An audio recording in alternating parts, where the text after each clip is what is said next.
கதிரவன் தன் மனைவியின் அப்பா கங்காதரனை சந்திக்க திட்டமிட்டான். ஆனால் வீட்டில் சந்தித்தால் வேற யாராவது பார்த்துவிட்டால் பிரச்சனையாகும். அதனால் வேறு யாருக்கும் தெரியக்கூடாது என்று கங்காதரனை தனியாக ஒரு ஹோட்டலில் அழைத்து பேசிக் கொண்டிருந்தான். வாங்க மாமா, எப்படி இருக்கீங்க என்று கேட்க, பதிலுக்கு அவரும் நலம் விசாரித்து இருவரும் இருக்கையில் அமர்ந்தனர். உதயாவின் 7ஆம் மாதம் வளகாப்பு பற்றி பேசலாம் என்றுதான் உங்களை கூப்பிட்டேன். எங்க வீட்டிலேயே பண்ணிடலாம்னு இருக்கேன். அதான் உங்க விருப்பம் கேட்டுக்கலாம்னு. அப்படியே செஞ்சிருங்க மாப்பிள. எனக்கும் விருப்பம்தான் என்று சொன்னார். அப்ப சரி, ஒரு நல்ல நாள் பார்த்து உங்க வீட்ல வந்து நான் சொல்லிடுறேன். கங்காதரனின் உதவியால் ரோஹித்தை பற்றி நன்றாக தெரிந்து கொண்டான். உதயாவை அவன் ஒருதலையாக விரும்புகிறான் என்றும், உதயாவிற்கு அதில் துளி கூட விருப்பமில்லை என்றும் நன்றாக தெரிந்து கொண்டான். ரோஹித் அன்று தோட்டத்தில் வந்து சொன்னது அனைத்தையுமே கங்காதரன் கதிரவனுக்கு சொல்லிவிட, இதுதான் என்னிடம் மறைத்தாளா என்று மனதிற்குள் நினைத்து கொண்டான். என்னிடம் சொன்னால் தவறாக எண்ணி விடுவாரோ என்று நினைத்து கொண்டு தந்தையிடம் சொல்லியிருக்கிறாள். கங்காதரன் கதிரவனை பார்த்து, ஏன் ரோஹித்தை பற்றி கேட்கிறீங்க? ஏதாவது பிரச்சனை பண்ணினானா என்று கேட்க, அவன் எழுதிய கடிதத்தை சொல்லலாமா வேண்டாமா என்று ஒரு நிமிடம் யோசித்த பிறகு அமைதி காத்தான். அப்படியெல்லாம் இல்ல மாமா. ஏதோ கேட்கணும்னு தோணுச்சு. அதான் கேட்டேன். மற்றபடி எதுவும் இல்ல என்று சொல்லிவிட்டு, உதயாவின் 7ஆம் மாத வளகாப்பு என்ன செய்யலாம் என்று அதையும் பேசிவிட்டு கிளம்பிவிட்டான். வரும் வழியில் கார் ஓட்டிக்கொண்டு நினைத்து கொண்டிருந்தான். ரோஹித் உதயா மேல விருப்பம் இருக்கிறதால அவளை அடையறதுக்காக அவன் தப்பா பேசி எனக்கு கடிதம் எழுதியிருக்கான். ஆனா அந்த கடிதத்தில் இன்னும் ஒரு இடத்தில் சந்தேகம் தோன்றுகிறது. அது என்னவென்றால், எங்கள் இருவரின் வாழ்க்கையை பற்றி அப்படியே எழுதி வைத்திருந்தானே என்று நினைத்து கொண்டிருந்தான். இதை எப்படி யாரிடம் கேட்டு தெரிந்து கொள்வது? இன்னும் குழப்பமாகவே இருந்தது. சரி, பொறுமையாக பார்த்துக் கொள்வோம். ஆனால் உதயாவிற்கு தெரியக்கூடாது. அதில் மட்டும் உறுதியாக இருந்தான். வீட்டிற்கு வந்ததும் கதிரவன் மனைவியை தேட, அவள் படுத்துக்கொண்டு இருக்கிறாள் என்று சொன்னதும் படுக்கை அறைக்கு போய் பார்த்தான். மனைவி உறங்கிக் கொண்டே இருந்தாள். மெல்ல அவளிடம் போய் அமர்ந்து தலையை வருடிவிட்டவன், அமராவதி சித்தி உதயாவை கூட்டிக் கொண்டு மருத்துவமனைக்கு போயிட்டு வந்ததையெல்லாம் அமராவதி சித்தி கதிரவனிடம் செல்போனில் சொல்லிவிட்டு அனைத்தையும் அறிந்தே அவன் மனைவியிடம் வந்திருந்தான். கதிர், வந்துட்டீர்களா என்று கேட்டு கணவனின் மார்பில் தலை சாய்ந்தாள். ஏன் கதிர், என்கிட்ட பேச மாட்டேங்கிறீங்க? என் மேல ஏதாவது கோவமா? எதுவா இருந்தாலும் என்கிட்ட கேளுங்க. அப்படியெல்லாம் ஒண்ணும் இல்லம்மா. வேலை விஷயமா கொஞ்சம் டென்ஷனா இருந்தேன். மத்தபடி ஒண்ணும் இல்ல. நீ சாப்பிட்டியா? சாப்பிட்டேங்க. உங்களுக்கு ஏதாவது வேணுமா? சாப்பாடு எடுத்துட்டு வரவா என்று கேட்க, இல்ல இல்ல, நானும் சாப்பிட்டேன். உதயா, சித்தியோட நீ டாக்டரை பார்க்க போனியே, டாக்டர் என்ன சொன்னாங்க? கொஞ்சம் இருந்திருந்தால் நானும் வந்திருப்பேன். சரி, பரவாயில்ல விடு. சித்தி கூட வந்ததால ஒன்றும் பிரச்சனை இல்ல. ஆமாங்க, நீங்க வெளியே போனதால உங்களை கூட்டிட்டு போக முடியல. அதான் அமராவதி அத்தை வந்ததும் அவங்க கூடவே டாக்டரை போய் பார்த்துட்டு வந்துட்டேன். அவங்க ஸ்கேன் எல்லாம் எடுத்தாங்க. குழந்தை ஆரோக்கியமா இருக்கு. நீ கரெக்டா மருந்து எடுத்துக்கணும்னு சொன்னாங்க. மத்தபடி ஒண்ணும் இல்லைங்க என்று சொன்னான். சரிம்மா, நீ படுத்து தூங்கு என்று சொல்லிவிட்டு அவனும் சிறிது நேரம் மனைவியிடம் படுத்துக்கொண்டு உறங்கிவிட்டான். மனைவியை தவறாக காட்டும் கடிதங்களும் புகைப்படங்களும் முன்னைக்கு சற்று குறைந்திருந்தாலும் இப்பொழுது வந்து கொண்டுதான் இருந்தது. அதையெல்லாம் கதிரவன் படிக்கவும் இல்லை, கோபமும் படவில்லை. மாறாக மனைவியிடம் அன்பை மட்டுமே காண்பித்தான். ரோஹித்திடம் நேராவே மோதிவிடலாம். ஆனால் உதயாவின் உடல்நிலையை பற்றி யோசித்தான். அவளுக்கு எல்லாம் தெரிந்துவிட்டால் அவள் மனம் துடித்துவிடும். பொறுமை காத்து கொண்டிருந்தான். குழந்தை பிறக்கட்டும், பிறகு வைத்துக் கொள்ளலாம் என்று. அன்று உதயாவின் சிற்றன்னையும் தந்தையும் தங்கள் வீட்டு பெண்ணை பார்க்க இனிப்பு பழங்களுடன் வந்திருந்தார்கள். கூடவே வரிசைகளுடனும். அவர்கள் வந்திருந்தது ஒரு சனிக்கிழமை இரவு 9 மணிக்கு. வரவேற்பு தடபுடலாக இருக்கும் என்று எதிர்பார்த்து வந்திருந்ததால் அது அவர்களுடைய முட்டாள்தனம்தான் என்றாலும் திடீரென்று வந்ததால் தோன்றியது. முக்கியமாக வனிதாமணி தான் பொறாமையில் கோவப்பட்டு சாபமிட்டது இருமுகம் காட்டியேன ஒருவேளை உதயா தன் மீது கோபமாக இருந்தாலும் கணவனுக்காகவும் தந்தைக்காகவும் அடக்கி வாசிப்பாள் என்று எண்ணி வந்திருந்தவள் நடுங்கி போய் விட்டிருந்தாள். கணவனும் வரவேற்பறையில் இருக்க இரவு 9 மணிக்கு வந்து நின்ற சிறிய தாயையும் தந்தையையும் பொதுவாக வரவேற்றிருந்தாள் உதயா லேசான புன்னகையுடன். தொடர்ந்து தந்தையிடம் சில வார்த்தைகள் பேசியிருந்தவள் சித்தி வனிதாமணியையும் அலட்சியப்படுத்தியிருக்கவில்லை. என்ன, தந்தையிடம் போல இயல்பாக பேச முடிந்திருக்கவில்லை. ஏன், என் கூடலாம் பேச மாட்டியா? இதுதான் நீ கத்துக்கிட்ட நாகரிகமா? என்ற வனிதா மணியின் கேள்வி கதிரவன் கங்காதரனுக்கும் தர்ம சங்கடத்தை கொடுத்திருந்தது. சாப்பிடுறீங்களாப்பா? இது என்ன கேள்வி? இதுதான் வரவங்க கிட்ட பேசுற லட்சணமா? வீட்டுக்கு வரவங்க கிட்ட முகமன் விசாரிக்கிறது இல்லையா? உங்க அம்மா வளர்த்த லட்சணம் இதுதானா? அவ நிம்மதியா போய் சேர்ந்துட்டா. இப்போ எங்கம்மான மரியாதை எல்லாம். வனிதாமணி இன்னும் முடித்து கூட இருக்கவில்லை. ஆனால் அதுவே உதயாவை உசுப்பிவிட போதுமானதா இருந்தது. எங்க வந்தீங்க? எந்த முகத்தை வச்சுட்டு வந்தீங்க? என்ன இந்த கேள்வியெல்லாம் கேட்க உங்களுக்கு என்ன தைரியம் இருக்கு? வெக்கமா இல்ல? உங்ககிட்ட முகமன் விசாரிக்கணும்னா இப்படிதான் விசாரிக்கணும். நல்ல விதமா பேச முடியாத பட்சத்துல பேசாம இருக்கிறது பெட்டர்னு என்னை கட்டுப்படுத்திக்கிட்டு இருந்தேன். ஆனா எங்க விட்டீங்க? ஆமா, என் அம்மாவை பத்தி பேச உங்களுக்கு என்ன தகுதி இருக்கு? போன 6 மாசங்கள்ல நீங்க என்கிட்ட எப்படி பேசியிருக்கீங்க? இப்போ மட்டும் ஏன் நடிக்கிறீங்க? என்ன வாழ வெட்டி ஆக்கி உட்கார வைக்காம ஓய மாட்டேன்னு சொன்னீங்களே போன்ல. பேசி பேசி ஒண்ணும் முடியலன்னு நேர்லயே கிளம்பி வந்துட்டீங்களா? எங்க என் வீட்டுக்காருக்கும் அப்பாவுக்கும் 2 பேரும் இருக்காங்க. இப்போ நடிக்காம உங்க சுயரூபத்தை காட்டுங்க பார்க்கலாம். உதயா! தந்தையின் அதட்டல் உதயாவின் காதுகளுக்குள் கூட சென்றிருக்கவில்லை. ஏனென்றால் அவர் எத்தனை முறை உதயா வீட்டிற்கு வந்திருக்கிறார். ஆனால் ஒரு தடவை கூட சித்தி இப்படி நடந்துகிட்டாள் என்று என்னிடம் சொல்லி இருந்தால் கூட நான் இந்த அளவுக்கு வர விட்டிருக்க மாட்டேன். முதலிலேயே சொல்லியிருந்தால் அவளை அடக்கி வைத்திருப்பேன். இப்பொழுது மாப்பிள்ளையின் முன்பு இப்படி பேசுகிறாளே என்று இருந்தது அவருக்கு. என் அம்மாவோட கால் தூசுக்கு கூட தகுதி இல்லாத. போதும், கொஞ்சம் யோசிச்சு பேசு. எதுக்கு? நீங்க யோசிச்சு பேசுனதுக்காகவா? நீங்க பேசுனதெல்லாம் போன்ல ரெக்கார்ட் பண்ணி தான் வச்சிருக்கேன். ஆனா யாருக்கும் காட்டினதில்ல. உங்களுக்கு அவ்வளவு முக்கியத்துவம் கொடுக்க பிடிக்கலங்கிறது தான் ஒரு காரணம். இப்ப கூட நீங்க எங்க அம்மாவை இழுத்து பேசியிருக்கலனா நான் எதுவுமே பேசியிருக்க மாட்டேன். பேசாம இருக்கிறவங்கள எல்லாரும் பேச தெரியாதவங்கன்னு நீங்க நினைச்சுக்கிட்டு இருக்கீங்க பாத்தீங்களா? அதுக்கு பதில் கொடுக்க வேண்டிய கட்டாயம் அதான் கொடுத்தேன். ஆமா, என் அப்பா என் பங்கை எனக்கு கொடுத்ததுல உங்களுக்கு என்ன பிரச்சனை? ஒரு அப்பாவா அவர் தன்னோட கடமையே செஞ்சிருக்கார். அதுவும் அவரோட சம்பாத்தியத்தை. ஒருவேளை அதுக்குதான் தகுதி இல்லாதவன்னு நினைச்சு அவரு எனக்கு எதுவும் கொடுக்கலனாலும் என் அப்பாவோட முடிவை நான் மதிச்சிருப்பேன். உண்மைய சொல்லணும்னா அத ஒரு பொருட்டா கூட இங்க யாருமே எடுத்துக்கல.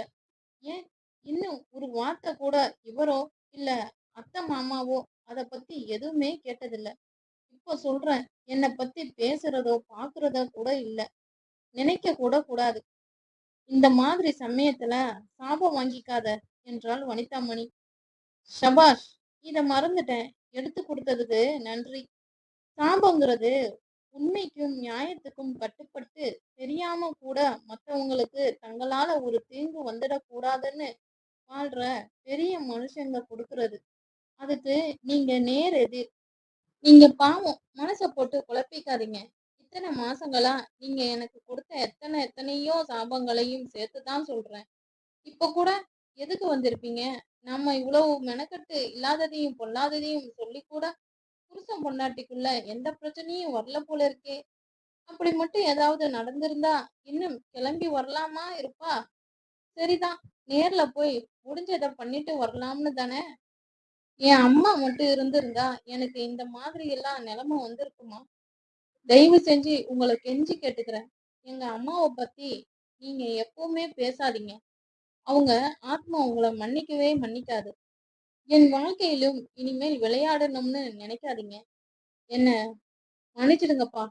ஏங்க, நீங்களும் என்ன மன்னிச்சிடுங்க என்று கணவனை பார்த்து மன்னிப்பு கேட்டாள். எந்த உள்நோக்கத்தோடும் நான் எதையும் பேசல. இது என் கடந்த ஒரு வருஷத்துலோட ஆதங்கத்தோட வெளிப்பாடு, வேதனையோட வடிகால். இப்ப கூட சபை நாகரிகம் கருதி நிறைய விஷயங்களை பேச வேண்டாம்னு விட்டுட்டேன்.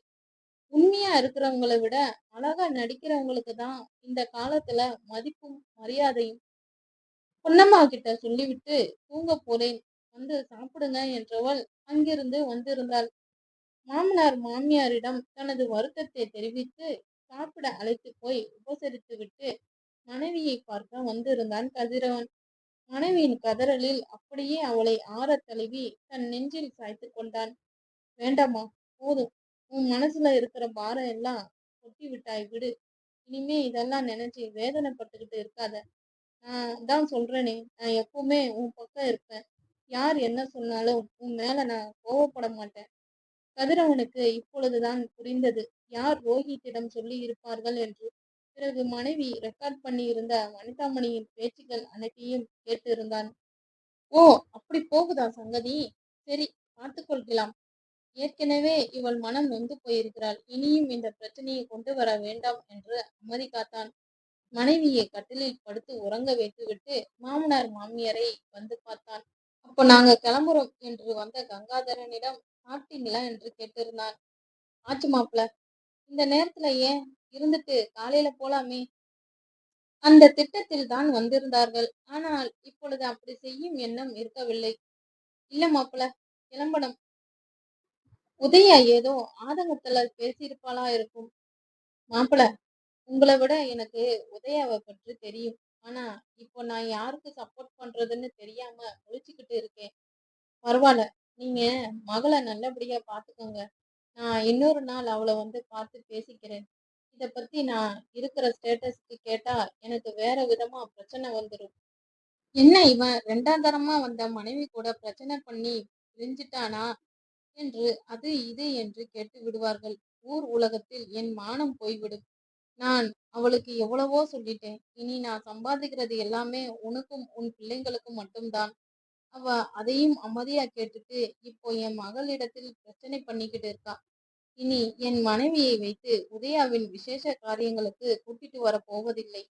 மாப்பிள்ளை, வெகு நேரம் நம்ம இருவரும் பேசிக்கொண்டு இருப்பது அவளுக்கு தெரிந்துவிடும். பிறகு வந்து பேசிக்கொள்ளலாம். என் மகள் உங்க கூட சந்தோஷமா இருக்காளே, எனக்கு அதுவே போதும். இனி நான் பார்த்துக்கிறேன் என்று சொல்லிவிட்டு வேறு எதையும் அழுத்தமாக பேசாமல் சென்று விட்டார். தனது கைபேசியில் மகளுக்கு அழைத்து கொஞ்சம் வந்துட்டு போக முடியுமா என்று இருந்தார். சில நிமிடங்களில் வந்து நின்ற உதயாவிடம், எனக்கு நல்ல பேர் வாங்கி கொடுத்துட்டு ரொம்ப சந்தோஷமா இருக்கு என்றார். அப்படி சொன்ன தந்தையை நம்ப மாட்டாமல் பார்த்திருந்தாள் உதயா. அத சொல்லதான் கூப்பிட்டேன். சொல்லிட்டீங்கல்ல, கிளம்புங்க. வனிதாமணி அருகில் இருந்ததால் அவரால் எதுவும் பேச முடியவில்லை. நான் அநியாயமா எதுவும் பேசல. ஏன், நானாவும் பேசல. உன் பேச்செல்லாம் நம்பதான் தயாரா இல்ல. அது உங்க துரதிர்ஷ்டம். அதுவரை பேசாமல் பார்த்து கொண்டிருந்த வனிதாமணி, இனி எந்த முகத்தை வச்சுட்டு அந்த வீட்டுக்கு வருவ என்று கேட்டிருக்க. அந்த வீட்டுக்கு இவளா? அப்படி ஏதோ வந்து மூக்க உடைச்சிக்க மாட்டேன்னு நினைக்கிறேன். என்ன பாக்குற? உனக்கு கொஞ்சம் யோசிக்கிற திறமை இருக்கும்னு நினைக்கிறேன். அப்புறம் உன் இஷ்டம் என்றிருந்தார் கங்காதரன். அப்படி ஏதும் வந்து நின்று விடாதே என்று தந்தை மறைமுகமாக எச்சரித்திருக்க கணவனும் கண் அசைத்து அமைதி காத்தான். அதோடு கிளம்பியிருந்தாலே உதயாவால் தாங்கிக் கொண்டிருக்க முடியாது. ஆனால் சிற்றன்னை வனிதாமணி மேலும் பேசியது. இதெல்லாம் என்ன பிழைப்பு? அப்பா புருஷன்னு யாருக்குமே உண்மையா இருக்க மாட்டேங்கிற. நாளைக்கு வரப்போற குழந்தைக்காவது ஒழுக்கமா அம்மாவா இருக்க பாரு. 7ஆம் மாதம் செய்ய வேண்டிய வளகாப்பு சீரு பத்தி பேசதான் வந்தோம். ஆனா எதிர்பாராத விதமா ஏதேதோ நடந்துருச்சு. பரவாயில்ல, 9ஆம் மாசத்துலயும் செய்யலாம்னு சொன்னாங்க. போயிட்டு போன்ல கூப்பிடுறோம் மாப்ள என்று இருந்தார். தொடர்ந்து தந்தையும் தாயும் கிளம்பியிருக்க சுவற்றை பிடித்து சமாளித்து நின்றாள் உதயா. நேராக தன்னுடைய அறைக்கு வந்திருந்தவள் ஒன்றும் முடியாமல் படுத்து விட்டிருந்தாள். உதி, சாப்பிடு வா. உன்னத்தான். பசிக்கலைங்க. அப்படியெல்லாம் சொல்லாத. உனக்கு உங்க அப்பா உன் மேல ரொம்ப அன்பா இருக்காரு. அது உன் சித்தி கூட இருக்கிறதால அது அவரால வெளிக்காட்ட முடியல. அதை என்கிட்ட தனியா சொன்னாரு. நீ எதையும் போட்டு மனசு கஷ்டப்பட்டு இருக்காத. வா உதி, வந்து சாப்பிடு என்று சொன்னதும் உதயாவிற்கு நிம்மதியா வந்தது. தந்தையின் மனம் நொந்து விட்டதா என்று அவர் புரிந்து கொண்டார் என்றும் தெரிந்ததும் அவள் கொஞ்சம் நிம்மதி அடைந்தாள். நான் ரொம்ப நாளா இத மனசுல வச்சு தவிச்சுக்கிட்டு இருந்த விஷயங்கள் அவங்க என்ன டெய்லி ஃபோன் பண்ணி திட்டுறதுதான். இதை யார்கிட்டயும் சொல்லாம மனசுக்குள்ள வச்சு அழுகுறதுமா இருந்தேன். இப்போ கொஞ்சம் நிம்மதியா இருக்கேன். அப்புறம் என்ன உதி, விடு ஃப்ரீயா. வா, நம்ம சாப்பிடலாம் என்று சொல்லி மனைவியை அழைத்து கொண்டு போய் இருவரும் சாப்பிட்டார்கள். வா பொன்னம்மா, உதயா இப்போ ரொம்ப பசியில இருக்கான். அவளுக்கு நல்லா சாப்பாடு போடு என்று சொல்லி சாப்பாடு பரிமாறி விட்டு போனாள். உதயாவிடம் பொன்னம்மா எதையும் வெளிக்காட்டிக் கொள்ளவில்லை. ஐயா இருக்கிறார், பிறகு பேசிக்கொள்ளலாம் என்று அமைதியாக பரிமாறிவிட்டு சென்று விட்டாள். இருவரும் சாப்பிட்டுவிட்டு சிறிது நேரம் நடைப்பயிற்சி எடுத்துவிட்டு தங்கள் அறைக்கு வந்தனர். உதயா பார்க்க சோர்வாகவே இருந்தாள். மாத்திரை சாப்பிட்டியா உதி? இதோ இப்பதாங்க சாப்பிட போறேன் என்று சொல்லி மாத்திரையும் சாப்பிட்டு விட்டு கட்டிலில் மெதுவாக படுத்தாள். கணவனும் அருகில் வந்து அவளை கட்டி அணைத்தபடி உறங்கினான். நல்ல வேளை, அந்த கடிதத்தையும் அந்த போட்டோவையும் உதயா பார்த்திருந்தா என்ன ஆயிருக்கும்? ஒரு பெண்ணின் வாழ்க்கையை கெடுக்க எப்படியெல்லாம் திட்டம் போடுறாங்க. இதற்கு தக்க பதிலடி கொடுத்தே ஆகணும். மனைவியின் பிரசவம் முடியட்டும், பிறகு பார்த்துக் கொள்கிறேன் என்று மனதில் நினைத்து கொண்டிருந்தான். ரோஹித், வனிதா மணி வர, வாங்க உட்காருங்க என்று இருந்தான் ரோஹித். உன்னை திரும்பவும் கூப்பிடுறேன், நீ போ என்று தனது பிஏவை அனுப்பியவன் சொல்லுங்க என்று வனிதாமணியை பார்த்திருந்தான். என்ன எதிர்பார்க்கல போல இருக்கே, சொல்லுங்க. உதயா ஊருக்கு போயிட்டு வந்தேன். என்னப்பா, என்ன நடந்ததுன்னு கேட்க மாட்டியா? சொல்லதானே வந்திருக்கீங்க. அது சரி, என்னவோ எனக்காக போனா போதுன்னு கேக்குற மாதிரியெல்லாம் நீ பேசுறது இருக்கு. விஷயத்துக்கு வாங்க. இது சரி. அது ஏன் கேக்குற? போயிட்டு வந்தது கூட 10 நாள் ஆச்சு. இன்னைக்குதான் வர முடிஞ்சது என்றவர் சொல்லத் தொடங்கினார். ரோஹித்தும் வனிதாமணியும் உதயாவின் வாழ்க்கையில் விளையாடத் தொடங்கி கிட்டத்தட்ட 2 மாதங்கள் ஆகியிருந்தன. பிரச்சனையில் ஆவலுடன் எதிர்பார்க்க தொடங்கியவர்கள் போக போக எரிச்சல் அடைந்திருந்தார்கள். இந்த நேரத்தில் பெரிய குண்டு வெடித்திருக்க வேண்டாமா? இதற்கு கூட ஒரு ஆண்மகன் கோவப்படாமல் விட்டால் அவன் என்ன மனிதன்? அதிலும் பட்டிக்காட்டன் ரோஷத்துடன் தன் வனத்துடன் இருப்பான் என்று பார்த்தால் நிலைமை தலைகீழாக அல்லவா இருக்கிறது. ஒருவேளை அவனுக்கு தாங்கள் அனுப்புவது எதுவும் போய் சேர்வதே இல்லையா? அது எப்படி சேராமல் இருக்கும்? அதற்கு பிறகுதான் ஒரு விஷயம் புரிந்தது. கௌரவத்துடனும் பேரும் புகழுடனும் வாடும் பட்டிக்காட்டான் மனைவியின் குற்றங்களை பெரிதுபடுத்தி சொந்த ஊரில் பெயரை கெடுத்துக் கொள்ளாமல் காதும் காதும் வைத்தாற் போல வெளியே தெரியாத அளவிற்கு வேறு காரணத்தை பூசி மெழுகி மனைவியை துரத்தி விடுவான் என்ற முடிவுக்கு ஒரு சேர வந்திருந்தனர். அதிலும் தாங்கள் அறிந்தவரை வைத்து பார்த்தால் அவன் உதயாவின் கணவன் மிகுந்த தன்மானம் பார்ப்பவனாக வேறு இருப்பது புரிந்தது. ரோஷக்காரனாகவும். நடப்பை அறிந்து கொள்ளத்தான் 7ஆம் மாதம் சீர் அது இதுவென்று சொல்லி வனிதாமணி உதயாவை பார்க்க கணவனை அழைத்து சென்றதும், அப்படி சென்றவருக்கு கணவன் மனைவி மிகவும் அன்பாக இருந்ததை பார்த்து அதிர்ந்தாள். என்ன, தனது குட்டு வெளித்து அசிங்கப்பட்டதை தான் வனிதாமணி துளியும் எதிர்பார்த்திருக்கவில்லை. இதையெல்லாம் ரோஹித்திடம் சொல்லாமல் வேறு மாதிரி சொல்ல ஆரம்பித்தாள். அதிலும் அந்த உதயாவிற்கு அவ்வளவு கோபம் வருகிறதே. ஊமை கொட்டான் போல இருந்த பொண்ணா அவ? சரிதான், ஒரு விதத்தில் அவள் மட்டும் அப்படி பேசாதிருந்திருந்தால் இத்தனை நாட்களும் கணவனிடம் அவரது மகளை குறை சொல்லி வத்தி வைக்க தான் பட்ட பாடெல்லாம் வீணாகி போயிருக்கும். பெயர் கொஞ்சம் பழுதடைந்திருந்தாலும் அதை எப்படி பூசி மெழுகி சரி செய்து கொள்வதென்பது வனிதாமணிக்கு தெரியாதா என்ன? என்ன சொல்லுங்க என்றான் ரோஹித். அதை ஏன் கேக்குற?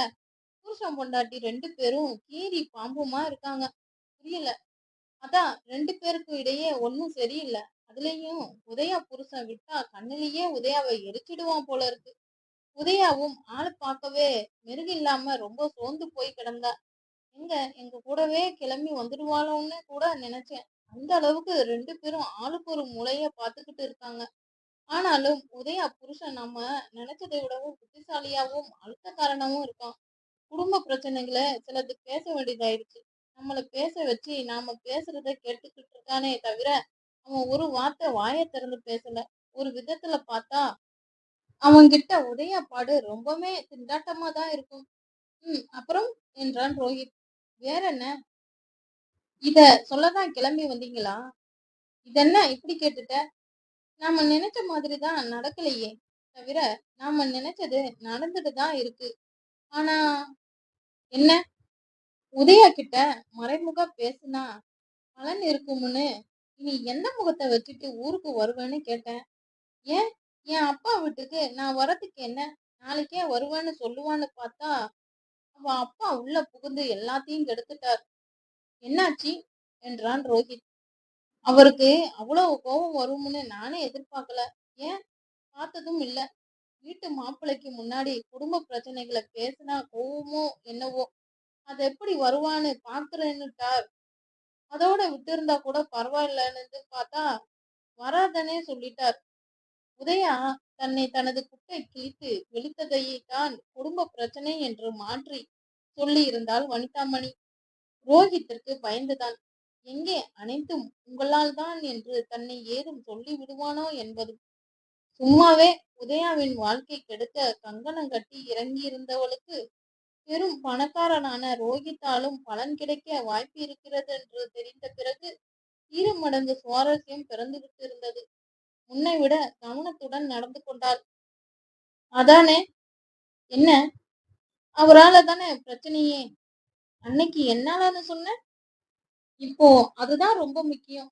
மொத்தத்துல நேர்ல போய் நிலைமைய இன்னும் மோசமாக்கிட்டு வந்தாச்சு. அதுதான் இல்ல. நீ வேணா பார். இன்னும் 1, 2 வாரத்துல உதயா இங்க நிரந்தரமா வராளா இல்லையான்னு. என்ன? சரி, வேறென்ன? தன்னை கிளம்பு என்று சொல்லாமல் சொல்லியிருந்தது புரிந்தது போல காட்டிக்கொள்ளாமல், அடுத்து தான் செய்யவிருப்பதை பற்றி சுருக்கமாக அறிவித்தாள். இதுவே வேறு யாராவது அப்படி ஜாடை காட்டி பேசியிருந்தால், வனிதாமணி ஒரு கை பார்க்காமல் விட்டிருக்க மாட்டாள்தான். ஆனால் ரோஹித்திடம் அப்படி ஏதும் பேச முடிந்திருக்கவில்லை.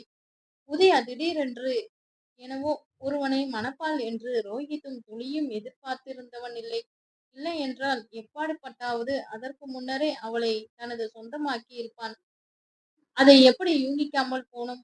அதிலும் உதயாவின் குணத்திற்கு தன்னை போன்றவர்களே அருகில் நிற்க முடியாதெனும் பொழுது எதிரில் அமர்ந்திருந்தவரை ஏளனத்தை மறைக்க கூட முயலாது பார்த்திருந்தான். வந்த எரிச்சலில் கண்ணில் பட்டவை எல்லாம் அடித்து நொறுக்க வேண்டும் போல் இருந்தது. உதயாவிற்கு இன்னொருவனுடன் மனமானதை அறிந்தபோதே மனம் விட்டு போயிருந்தவன் அவள் தாய்மையும் அடைந்திருந்தது. இனி உதயவாக வந்தாலும் கூட அவள் எப்படி தன்னவள், தனக்கே உரியவளாக முடியும் என்ற எண்ணத்தை கொடுத்திருந்தது. அதிலும் வனிதாமணியுடன் சேர்ந்து திட்டம் தீட்ட தொடங்கியதற்கு பிறகோ கேட்கவே வேண்டாம். ஏற்கனவே விரக்தியும் எரிச்சலும் கலந்த மனநிலையில் இருந்தவனுக்கு நடப்பு கோபத்தையும் சேர்த்து வரவழைத்திருந்தது. அப்ப நான் கிளம்புறேன் என்று எழுந்த வனிதாமணியிடம் இனிமேல் நேரில் வர வேண்டாம், போன்ல கூப்பிட்டா போதும் என்று இருந்தான். அது எப்படி? ஏதாவது பிரச்சனை? சொன்னதை செஞ்சா நல்லா இருக்கும். ஏன் திடீர்னு என்னாச்சு ரோஹித்? இப்படி அடிக்கடி என்ன பார்க்க நீங்க வந்துட்டு போறதுதான் மத்தவங்க கவனத்தை ஈர்க்கும். ஏன் அங்கிளுக்கும் தெரிஞ்சு கேட்டா? அதெல்லாம் ஒன்னும் பயப்பட, சொன்னதை செய்யுங்க என்றவன் இருக்கையின் பின்னால் இலகுவாக சாய்ந்து கண்களை மூடிக்கொண்டிருந்தான். தான் ஏதோ மிகவும் கீழிறங்கி விட்டாற் போல கடந்த சில நாட்களாக தோன்றிக் கொண்டே இருந்தது. காரணமும் இது போன்ற சின்னத்தனங்களை அவன் இதற்கு முன்பு செய்தவன் இல்லை என்பதே. கூட நட்பு கேடாய் முடியும் என்பது சரியாகத்தான் இருக்கிறது. வனிதாமணியின் முதன்முறை தேடி வந்த போதே ஒன்றும் தேவையில்லை, கிளம்பு என்று அனுப்பியிருக்க வேண்டும். அதற்காக இதுவரை செய்ததை தவறென்றோ உதயாவை வேண்டுமென்றோ எண்ணியவன் இல்லை. சரியாக சொல்ல வேண்டுமென்றால் அந்த வனிதாமணியை பார்க்க, அவர் பேசுவதை கேட்க, ஏன் அவரை நினைக்கவே பிடிக்கவில்லை. இந்த அம்மா அந்த வீட்டிலிருந்து போனாலே உதயா தானாக தனது வீட்டிற்கு வரத் தொடங்குவாள். எல்லாம் இந்த அங்கிளை சொல்ல வேண்டும் என்று கங்காதரனின் மீது வழக்கம் போல் கோபம் வந்திருந்தது. எல்லாம் அவருடைய சுயநலத்தால் வந்தது. ஒருவேளை உதயா அவளுடைய தகுதிக்கு தக்க இடத்தில் வாழ்க்கைப்பட நேர்ந்திருந்தால் கூட போனால் போகிறதென்று விட முடிந்திருக்குமோ என்னவோ. ஆனால் இப்பொழுது அப்படி விட முடிந்திருக்கவில்லை. ஏன்? நினைக்க நினைக்க மனம் ஆற மறந்தது. காரணமும் உதயா தன்னுடன் மனதார பழகியதே. உதயாவை பொறுத்தவரை வெகுளித்தனமாக தோழமையுடன் தான் பழகியிருந்தாள். ஆனால் தொடக்கத்தில் இருந்தே ரோஹித் அதை தவறாக புரிந்து கொண்டான் என்று சொல்வது சரியாக இருக்கும். அதை விட அதெப்படி தான் மனதார விரும்பிய ஒன்று தனக்கு கிடைக்காமல் தகுதியே இல்லாத ஒருவனுக்கு கிடைக்கலாம் என்ற பொறாமையும். உண்மையை சொல்ல வேண்டுமென்றால் கதிரவனிற்கும் தகுதியில் சிறு அளவு கூட அவனிடம் இருக்கவில்லை. ஏன் எதுவுமே. ஆனால் அதை அவனுக்கு எடுத்து சொல்பவர்கள் தான் யாரும் இல்லை. அப்படி சொன்னாலும் கேட்டுக்கொள்கிறவன் அவனில்லையே.